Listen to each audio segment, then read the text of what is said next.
Welcome to the Abundance Code, the podcast where we delve into the secrets of unlocking abundance in mind, money, and meaning.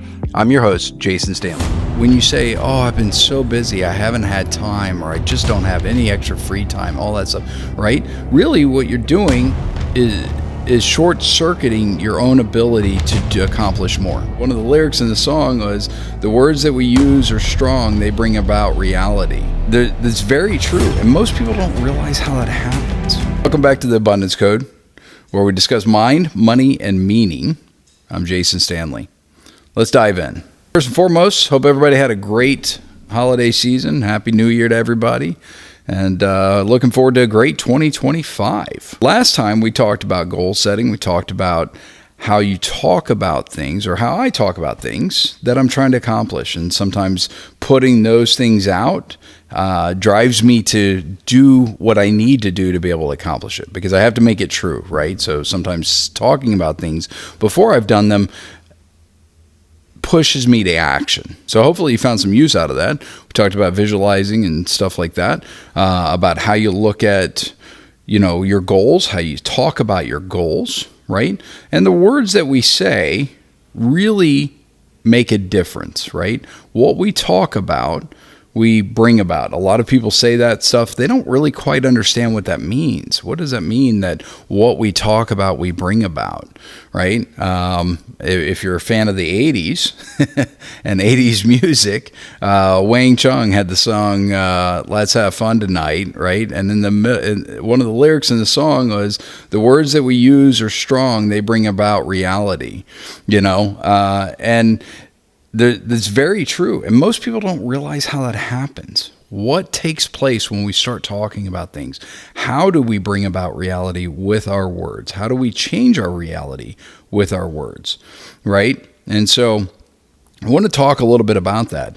And one of the best examples that I did on myself a long time ago, and I still do this to this day, but I had been writing down goals that I wanted to accomplish for a long time that I never seemed to be able to find the time to do, so some of them had to do with my pilot ratings. I wanted to be able to finish certain pilot ratings and that type of thing. I wanted to get trained in certain aircraft, but they had been on my goals, my annual goals. I'd written them every year. This year's the year that I'm going to do it, and I just never would get it done. And what I finally figured out was that it wasn't important to me. It was, but my words that I was using, how I displayed myself in the world, was counter to accomplishing that goal. And what I mean by that is, in our society, especially in Western society, we have made being busy to be synonymous with being important, with being accomplished, and all of those things. And so how many times do you go to a party, a dinner party, or whatever it is, or you talk to your friend and you say, hey, how are you doing? And the first thing you hear from somebody is, oh, I've been so busy. So, I said it too. I was so busy, I've been so busy. I've been busy with this, I've been busy with that. And we do that to make ourselves seem important, to seem like we're active, right? You've heard people call it the hustle culture, and those types of things. And the reality is that stuff actually works against you. It does not work in your favor. And so I wanted to do an experiment. And like I told you guys at the beginning of all of this, I've done a lot of different experiments on myself just to see how things would work. And so what I'm sharing with you are the things that actually made differences in my life. And this is one of them. So I decided that I was going to change the way that I said things whenever I agree to people. I was going to change my response and see what happened, okay? And at first, nothing major happened. Except for I started to notice that I had more time. And so when you say, oh, I've been so busy, I haven't had time, or I just don't have any extra free time, all that stuff, right? Really what you're doing is short-circuiting your own ability to accomplish more, right? Because you have the same amount of time as everybody else. And so what is it that allows certain people to accomplish so much with the time that they have, and other people are inundated or task saturated with very few items. And I would say that a lot of it has to do with how we talk about it and what we say. So I ran an experiment on myself. I told you at the beginning of this, I do a lot of different experiments on myself. And this was one of them. I wanted to see what would happen if I changed the way that I reacted to people in social settings. I wanted to see what would happen if I changed the way that I talked about my time and my schedule. And so it was real simple. So all I did was I changed one thing, and at first nothing major happened. So what I did was whenever I go to a social situation and people would come up to me and say, "Hey, how are you?" I would say, "I have been terrific. I've had so much extra free time lately. My business is growing organically. I haven't really had to go out and seek out new clients. They're coming to me on their own or through referrals. And I've had more time to chase the passions and hobbies that I want to do."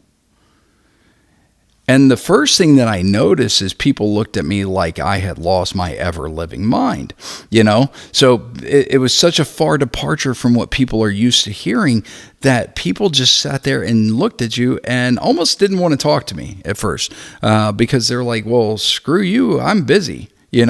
Or "You must not be doing too well because you're not busy like I am. And in order to do well, you have to be busy."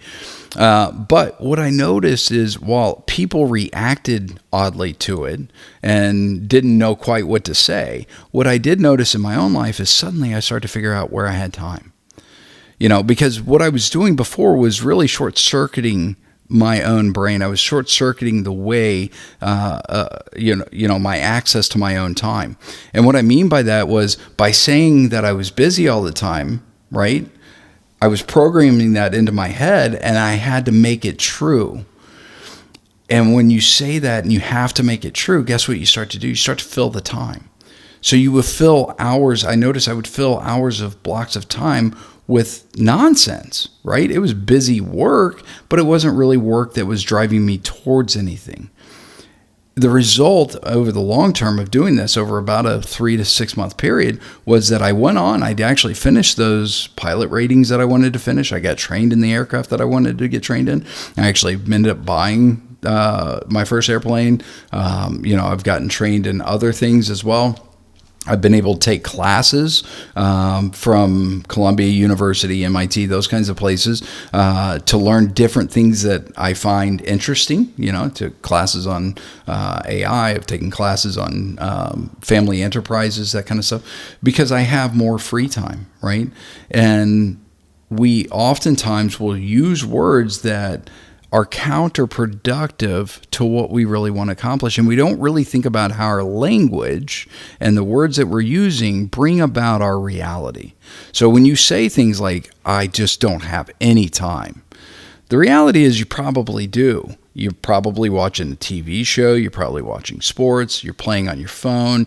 You get on social media, something like that. And you probably have a lot of time throughout your day where you're doing these activities that are actually sucking your time away from you, right? And so if you start to change the way that you talk about stuff, start to change the way you talk about time, right? All of a sudden you'll find that you have more time. And that's what I found true in my own life. It was really simple. So it's not this weird magical thing like, "Oh, I'm going to talk about this and then it's going to happen," right? When we talk about our goals last time, you can talk about your goals. If you don't take action on them, they're never going to happen. Right? But you can also set yourself up for failure to be able to achieve your goals just by how you talk about things. And the bottom line is our society is built against you. Our society is built against you being able to accomplish stuff. And if you listen to how people who have achieved amazing things, who achieve a lot of different things in their life, they talk differently than the average person does. Right? The words that they use are more open. They talk in terms of what they're trying to accomplish. They use words that are positive and that kind of stuff. And again, I use this as an example, the I'm busy world that we live in, the hustle culture that we live in, where we've made being busy synonymous with being wealthy. We've made being busy synonymous with being important, all these different things. And the reality is it's not, right? Success should allow for you to accomplish more, right? Success should build on itself, not inundate you with more stuff. It doesn't mean that there's not times that you're busy, right? And so I'm very honest about that. Whenever I am truly busy, I acknowledge it and I say it. I say, most of the time I'm not, but right now in this season, I'm really busy and it's probably only going to be for, and I set a time period, right? And I do. I have a lot of different things that I run. I have multiple companies that I run and oversee. I have investments that I oversee. I have clients that I have to deal with. I have other teams that I work with as well. And then we do stuff like this, right? So podcasts. And so there are, I do consume my time with a lot of different stuff, but it doesn't mean that I'm busy and can't accomplish something else. Right? Because if I were to say that, I wouldn't be able to do things like this podcast. I wouldn't be able to do the other activities that I get joy out of. Or that I consider being able to give back. I couldn't volunteer my time. I couldn't, do those things. So I would encourage you, as you think about how you project yourself to the world around you, and you think about how people project themselves to you, it's a great study to study how people are projecting themselves. And we fall into herd mentality a lot of times. People often will mirror each other, right? Because we like people that are like us. And so when you start to talk different, I'm going to tell you right now, people are going to be very put off by it. They're going to be confused as to how do you have time and I don't, kind of thing. And they don't realize that it's just simply the words that they're using. That's it. That's all it is. It's the words they're using, because everybody has the same amount of time. And there are certain days, right, where you're legitimately going to be busy and you're not going to be able to get to certain things, right? Other days you have a ton of time. So you need to be mindful of that and be honest with yourself about what it is that you have, the assets that you have at any given point in time, and be cognizant of the words that you use, right? You're constantly programming this thing that we call our brain. We're constantly programming it. We're programming it with the music we listen to. We're programming it with what we watch on television. We're programming it constantly. And there used to be an adage when I was a kid. I haven't heard it in years, but the adage was garbage in, garbage out, right? So you put garbage in here, you're going to get garbage back out.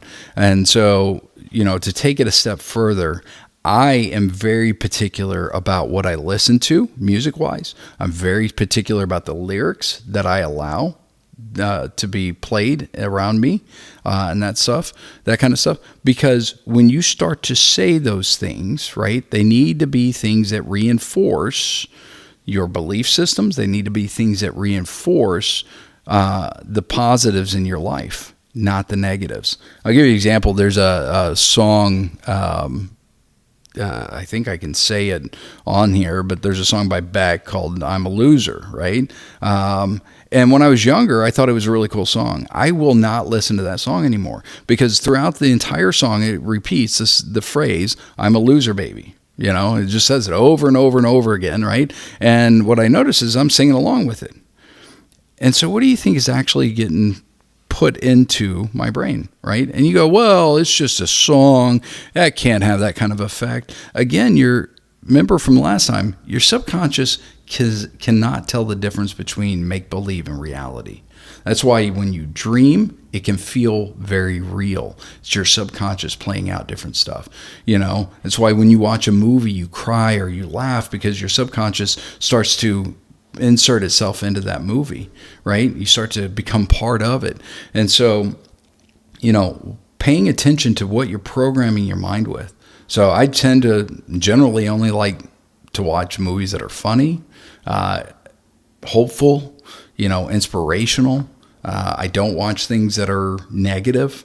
I don't get into watching TV shows. I'm not saying that you're wrong by doing that. I cannot watch a TV series because I have to know what's going to happen. And so next thing I know, I've wasted a ton of time trying to get through an entire series, and binge watch it because I need to know the outcome. So I love movies because, there's a beginning, there's a conflict, there's a resolution, then ending. So I do enjoy watching movies.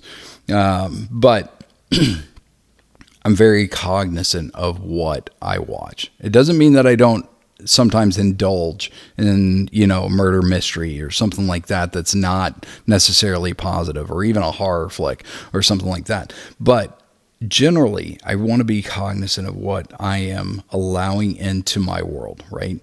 Because we start to reflect back out what is in our mind. And I've often said that our outside world is just a mere reflection of what's happening between our own two ears. That's why you can have two people that have very similar lives, and one person's excited, they're upbeat, they're positive. Seems like everything they touch turns to gold. Everything good happens to them, that kind of stuff. And then you have another person in the same exact almost situation, but it seems like they just cannot get out of their own way. Whatever bad could happen happens to them. And I'm not saying that bad things don't happen. Bad things happen all the time in life. But a lot of times we bring about what we're focused on, right? We bring about what we focus on. So if we focus on what's bad, right, a lot of times we're kind of getting more of that feedback. It's a feedback loop, right? Success is a feedback loop. If you ever studied the Pareto effect, success is a feedback loop. A lot of times once you achieve success, it's easier to do again because you know the activities to do it, right? It starts to become a positive feedback loop. You can have negative feedback loops. And so a lot of times those can be shifted just simply by changing the language that we use, just by shifting our words, right? So if you remember last time, I talked about how whenever I read my goals, right, I take a body position, I change my physiology to match what my psychology would be if I accomplish those goals, right? And in doing so, I'm starting to add emotion to it. And I can see more clearly that goal now becomes more confident. I become more confident in being able to achieve it. And I become more certain that is what I want to do, right? So using my body and my words to match what it is that I'm after. And again, it doesn't have to be this huge thing. I'll give you this example. So I'm in the financial industry, and the word performance is all over the financial industry. And I changed that in my office and with my team a long time ago. I said, we're going to use the word results from now on. And the reason for it is if you look up the definition of performance, it's a stage of acting, of carrying out a play to entertain, right? Results are consequences of actions. And so when I started changing the way that we use that, suddenly the way our clients responded to things changed, right? We were able to coach them through rough periods where returns may not have been as high as what they had hoped because the market was down or something else was happening, the economy was bad, but they were after the results and they knew what actions they had to take in order to get good results, right? When you're chasing performance in whatever area of your life, right, you're often not going to get the results you want, right? Because you're chasing something that entertains you. And so again, this is important. I think the words that we use are very important, what they mean and that kind of stuff. And we have so many of these little things that we say throughout our life, right? How many of you have heard, "Oh, money doesn't grow on trees"? Who do you think I am, Rockefeller, right? You start to have negative associations with money. You start to talk about money negatively. Good luck achieving any. Good luck earning any, right? And holding on to it because you're programming your psychology to say that it's hard to hold on to, that it doesn't come easily, that you have to work hard for it, and all these other things, right? And so when you program that in, that is absolutely what you're going to get 100% of the time, all the time, right? If you're focused on, health-wise, sure, there are things in your life that you can't control. I had cancer in 2018. I had bladder cancer. Nobody can tell me why I got it, right? And so people came up to me all the time after I told them that I had cancer. My friends found out and that kind of stuff. And they said, well, are you going to fight it? And I said, no, I'm not going to fight it. All right. There's nothing to fight. I'm going to do what the doctors tell me to do. I'm going to live a healthy life. I'm going to do some research and figure out what supplements and foods and stuff like that help fight against this type of cancer. And then I'm going to carry out what the doctors tell me to do. And in that case, it wasn't chemotherapy or radiation. It was a form of immunotherapy. But the reason that I did that is I didn't want my focus going down the road of I have to fight this invisible thing, right? It's in my body. There's nothing I could do about that other than change behaviors in my life, right? And so instead, what I did was I kept focusing on what I was going to accomplish. And when I would pray, I would thank God for the healing in my body, right? But I also was okay. I didn't like the idea, but I was also okay. When I would say my prayers, I would say, thank you for the healing that's happening. Thank you that I'm cancer free, that kind of stuff. But if this is meant to be something else, that is okay too. Right. So I wasn't afraid of that necessarily being the ending of my life. I didn't want it to be, but I wasn't afraid of it. And I wasn't going to ponder it. And I wasn't going to fight against something that was invisible. And in our society today, we create all kinds of invisible monsters to fight against, right? Whether, I'm not the right height, I'm not the right color, I'm not the right, body build, I'm not this or that. When we put all of these things out there that are these invisible forces that we fight against, that really should not be a bearing on our life, right? And if we just shifted the way that we said things, we just shifted the way that we looked at things, right? Instead of saying, hey, money doesn't grow on trees, instead of saying, oh, I can't afford that, right? Saying, how can I afford that, right? Asking the question to yourself, how could I achieve or earn enough to afford that? What activities would I have to do? Right? Is it important enough to me to do those things? Right? Instead of saying, who do you think I am, Rockefeller? Saying I'm wealthy. Right? I think Jordan Peterson talks about this as well. I think in order to be in the top 1% income earners in the world, I think you really only have to earn about $30,000 a year. Now, in this country, that definitely doesn't make you rich. Right? But shifting your mindset to realize how much abundance you actually have and using words that talk about that abundance in your life will definitely change that outcome for you and help you manage what you have even better. And when you manage what you have even better, right, it starts to compound, right? And compounding returns are magnificent. And I don't just mean compounding returns in your money. I mean compounding returns in your life. We do so many things, we say so many things that compound returns over time. And we're just ignorant to the fact that it's actually happening. We're ignorant to the fact that what we say day in and day out affects our life. We're ignorant to the fact that what we do, what we put into our mouths, all these different things that we do on a daily basis, right, starts to compound. Right? You don't get overweight by eating one McDonald's meal. You do it by doing things on a daily basis. You don't get in shape by going to the gym once or even twice, right? You do it by being consistent. It becomes a part of your lifestyle, So wealth and success and stuff like that, we love in our society. We love the get rich quick schemes. We love this idea that there's a way to circumvent that stuff. And what I'm going to tell you right now, it's just little changes that start to compound. And once they start to compound, they grow really quickly. But it's having the patience and having the fortitude to be able to do those things, speak a certain way, act a certain way, do certain activities. And you do those things enough times and it will compound and suddenly it will magnify in your life and you're going to see big changes, right? And so it's not popular to talk about this, because everybody wants to tell you how to do something fast. Everybody wants to tell you how to lose weight quickly. If you just do this kind of diet, you're going to lose all kinds of weight, whether it's keto, Atkins, or vegan, or whatever it is, right?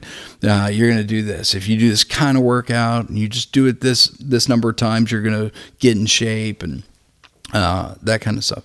It's amazing to me that we fall for this stuff because we know deep down inside that it doesn't work that way.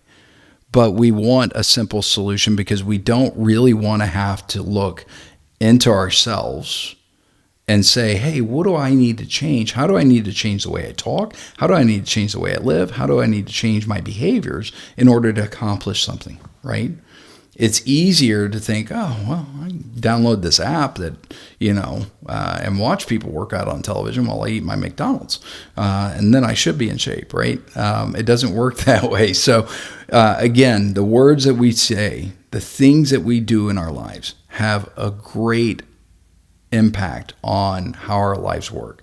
And so if you want to start to change your life, if you want to start changing something, start with something basic. Start with the words you use and see if it does not magnify in your life in some form or fashion. See if it doesn't change the trajectory of your life in some form or fashion. So figure out something that you're using negative language around, right? Or where you're trying to sound like you're important, you're actually short-circuiting yourself. So if you're saying, hey, I don't have time, start saying, hey, I've got more than enough time to accomplish everything that I want and to pursue the passions that I'm passionate about. Instead of saying, oh, I'm so busy, right? Because you want to sound important, say, hey, it's been terrific. My life has been going so well. Business is growing automatically, whatever your business is, right? And that kind of stuff, right? When you're busy, say you're busy. That's okay. There's nothing wrong with that. But try those things, instead of saying, oh, I can't afford that, right? Start saying, hey, I'm wealthy. And I know that I can come up with a way to be able to afford that, right? Start to say those things and see what happens. See if you don't start to figure out a new way of doing things. So that's all I've got for you guys this time. Until next time, as I've always said, continue to buck the status quo in order to grow. Again, I'm Jason Stanley, and we'll talk to you soon.